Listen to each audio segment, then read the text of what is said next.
asked my audience, what would you do if your child was diagnosed with an ultra-rare disorder? Well, Dr. Ann Slam, she's a child neurologist at Boston Children's Hospital, and Kelly Heeger, a mom of 4, they're here to kind of give us a little bit of insight in that. Ladies, once again, thank you for being here. And I'm going to start with you, Kelly. Tell me about your child's diagnosis of this rare disorder, if you could. Absolutely. So my daughter was diagnosed with aromatic L amino acid decarboxylase deficiency. She's the 4th child in the world with this disease. And when she was born, we brought home what we thought was a healthy baby, but sadly, that was not the case. Jillian was not reaching her milestones. She slept 23 out of 24 hours a day. She felt quite listless in my arms and floppy, and yet her hands remained fisted, and she had difficulty opening her eyes. But right around 3 months of age, Jillian started experiencing episodes of oculogyric crisis. That's when your eyes roll back into your head and they dart side to side and sometimes get stuck inward.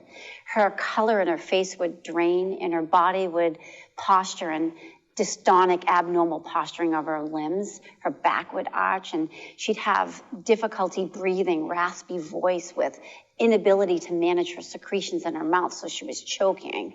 And often she had low blood pressure and would stop breathing. And so shortly after all of this, we got our diagnosis of AADC. I'd like to talk to Dr. Anslam now and ask her, what exactly is this deficiency? And what does that acronym stand for, and how is it pronounced? Yeah, this acronym stands for aromatic L-amino acid decarboxylase deficiency, and we always call it AADC deficiency. So this is a rare genetic disorder that affects the brain and the whole body, as Kelly described. While it is rare, we still know that there are many children around the world and in the United States who have this condition, and yet they have not received the appropriate diagnosis.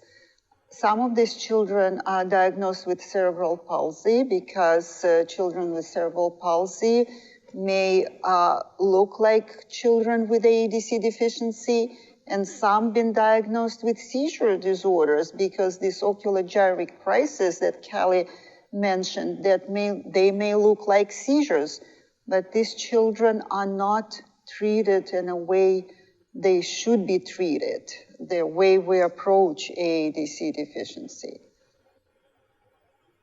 Kelly, that makes me ask, what type of advocacy efforts have helped you?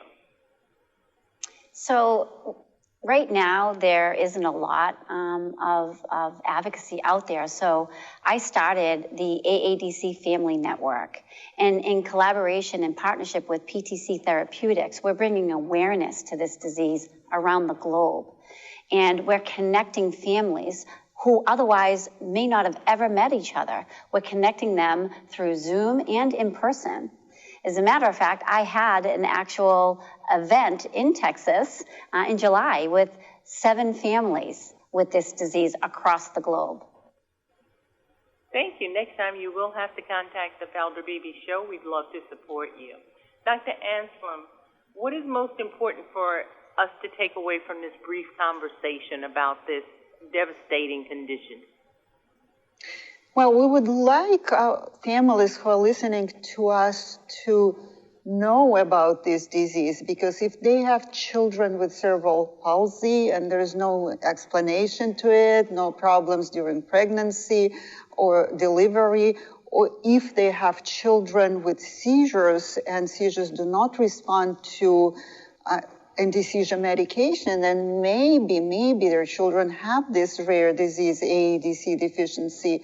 We want these families to approach their doctors about it and ask for testing. And we also would like these families to go to a website called about AADC.com to find more information about it. I want to thank you both. And Kelly, once again, how can they access your foundation or your advocacy?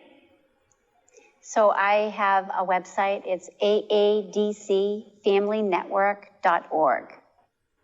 I want to thank and we're you both also for on talking. Twitter, too. Oh, you got to be on having Twitter. us. I want to thank you both for being here. Good place to be, Kelly. Thank you. Thank you. Thank you. Hey, I'm Valder Beebe. I broadcast on radio, streaming TV, podcast, and in print publications. I interview the world's most fascinating authors, all because I love a good book. This summer, I partnered with WPS for BB's Summer Book Giveaway. We're giving away New York Times bestsellers and award-winning books. Books that inspire me, and I'm sure they'll inspire you. To be eligible to win a copy of Jesus Can Give You a New Life, answer this question. What is God's greatest gift to mankind? You'll find the answer in John 3:16 of the Bible. Send your response to the email at the bottom of the screen.